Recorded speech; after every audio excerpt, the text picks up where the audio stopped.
All right, so I joked a lot about the zookeeper problem when we did that application problem, but this one's actually getting closer to, like, it's not there yet. It's still, I know it may not seem that way, but compared to like complex engineering, this is still pretty simplified. But it's actually getting a bit closer. This one's a little bit better. All right, so we're just talking geometry. That's okay, but we're getting to this idea that, there's well, sorry, get ahead of myself. The length of a rectangle is 3 times its width. Okay, what does that mean? So let me draw a rectangle, and I'm not measuring anything. I'm drawing it freehand. But we're going to say if this is the length, and we always use like L for length, but I love that because L, lowercase L, looks like that. So if I wrote the word tall, the L's in that look like ones. It's horrible.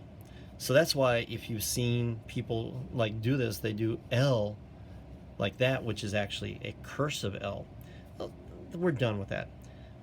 So instead of length times width, we're going to call base times height. Yay, that's much better. Plus it connects it with parallelograms and triangles, so it makes more sense. I'm glad that we moved toward that. You probably wonder why I went off on that. It's okay. So instead of the length, we're going to say base. And instead of width, we're going to say height. Okay. Still a rectangle. Usually length and width, base and height.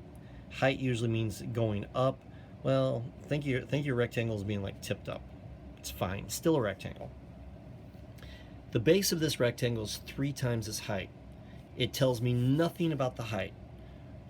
I want to find and again, it says width.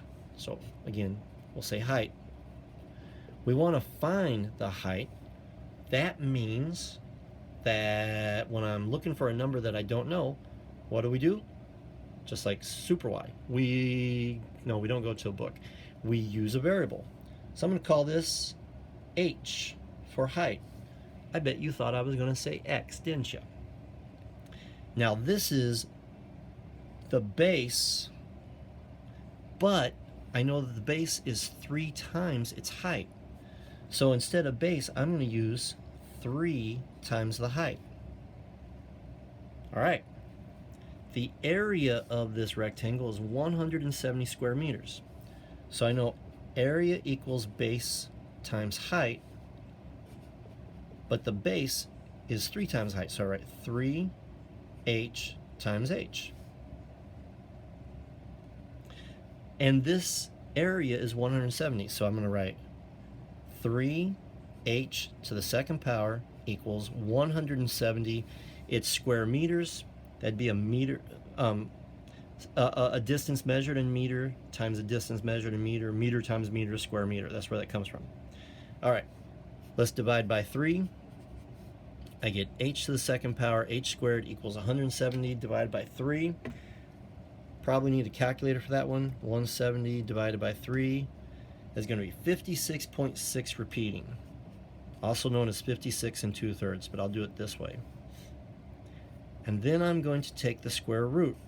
Don't forget you get 2 answers, one positive, one negative. I'm going to do second square root, and instead of me writing that whole thing again, I'm just going to tell the calculator, dump that answer in there. Approximately 7.5277, and it says round to the nearest tenth of a meter. That's 1 decimal place, so that's going to be 7.5. So the height is going to be approximately 7.5. Now, I get 2 answers. One's positive, one's negative. But I can drop the negative because there's no such thing as negative height. So the height, or the width, if you want to call it that, is 7.5. What are we in, meters? Yes, meters. Now let's check. So I'm going to use 7.5. I'm going to multiply that by 3. I get 22.5. That's the base. So this is about 22.5, approximately. And of course, this is approximately 7.5. Now let's multiply base times height.